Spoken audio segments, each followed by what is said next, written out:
नमस्कार, आप सभी का स्वागत है मिस टुडे में और मैं हूं आपके साथ सोनिया सिंह। इस वक्त मैं मौजूद हूं JPNIC सेंटर के बाहर। आपको बता दें कि उत्तर प्रदेश की योगी आदित्यनाथ की सरकार में एक कैबिनेट बैठक में एक प्रस्ताव पारित किया गया है। दरअसल समाजवादी पार्टी की सरकार में JPNIC का जो सेंटर है वो कई वर्षों से बंद पड़ा हुआ है और उसे शुरू करने के लिए ये जो है फिर से योगी आदित्यनाथ की सरकार ने फैसला लिया और ये पूरी जिम्मेदारी जो है वो LDO को सौंपी गई है। ये वही सेंटर है जब कभी यहाँ पर इसकी पुण्यतिथि पर जो है अखिलेश यादव अपने कार्यकर्ताओं के साथ में इसे कूद कर अंदर गए थे और तब से जो है इस बार जब पुण्यतिथि हुई थी तो इसको पूरी तरीके से बंद कर दिया गया था। आप तस्वीरों के माध्यम से देख सकते हैं कि ये इसका मेन गेट है और टीन शेड के जरिए इसे पूरा बंद कर दिया गया। हालांकि इसके अंदर जो है दिख रहा है वो दीवार भी लगाई गई है और ये वही कन्वेंशन सेंटर है जो विवादों में कुछ टाइम पहले रहा है। दरअसल आपको बता दें कि योगी आदित्यनाथ की सरकार ने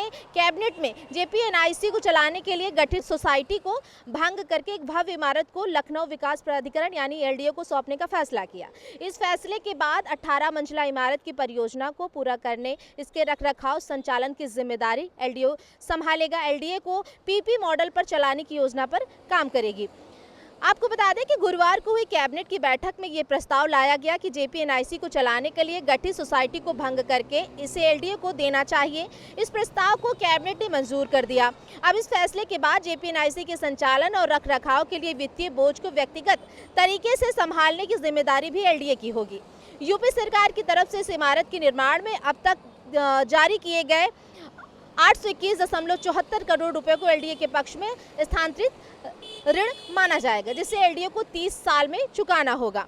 साल 2017 में JPNIC की निर्माण का काम लगभग 90% पूरा हो चुका था, तभी सरकार बदल गई। योगी आदित्यनाथ की सरकार बनने के बाद सवाल खड़े होने लगे।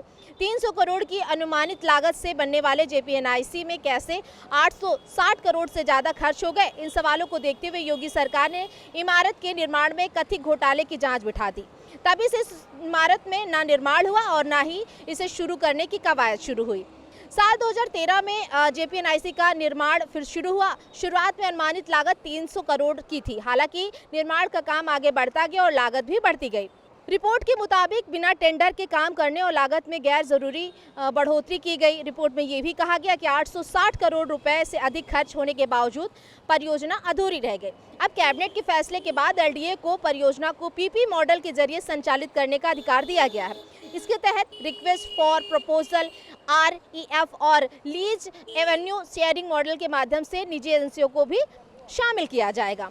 इसी के साथ ही आपको बता दें कि 18 मंजिला की ये इमारत यूपी का सबसे बेहतरीन कन्वेंशन सेंटर है। इसमें ऑडिटोरियम, कन्वेंशन सेंटर, विश्व स्तरीय sports complex, multipurpose sports court बनाए गए हैं। इस बिल्डिंग में 750 चार पहिया वाहनों की मल्टी लेवल की पार्किंग की व्यवस्था भी है। इस इमारत की छत पर एक हेलीपैड भी बनाया गया है ताकि कभी भी PM या CM जैसे अतिथि आना चाहे तो उनका हेलीपॉड सीधे हेलीकॉप्टर JPNIC पहुंच सके। साथ ही इंटरनेशनल लेवल का स्विमिंग पूल भी बनाया गया।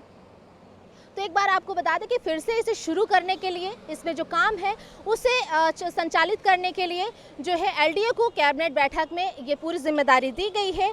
और कहें तो ये हमेशा ही विवादों में आती है। जब यहाँ जयप्रकाश नारायण की पुण्यतिथि होती है तो अखिलेश यादव श्रद्धांजलि देने आते हैं और कई बार तो देखा गया कि विवादों में भी रही, क्योंकि जब वो कूद के फांद के अपने कार्यकर्ताओं के साथ श्रद्धांजलि देने के लिए गए। तो आपको बता दें कि एक बार फिर से JPNIC की जो बिल्डिंग है उसमें काम जो है वो शुरू किया जाएगा और लोगों के लिए अब ये खोला भी जाएगा। तो ये पूरी जिम्मेदारी जो है वो LDA को योगी आदित्यनाथ की सरकार ने सौंपी है ताकि वो इसकी पूरी काम की जिम्मेदारी लेकर इसे बाकायदा फिर से शुरू कर दी जाए। विजय आशु के साथ मैं सोनिया सिंह, मिस टुडे, लखनऊ।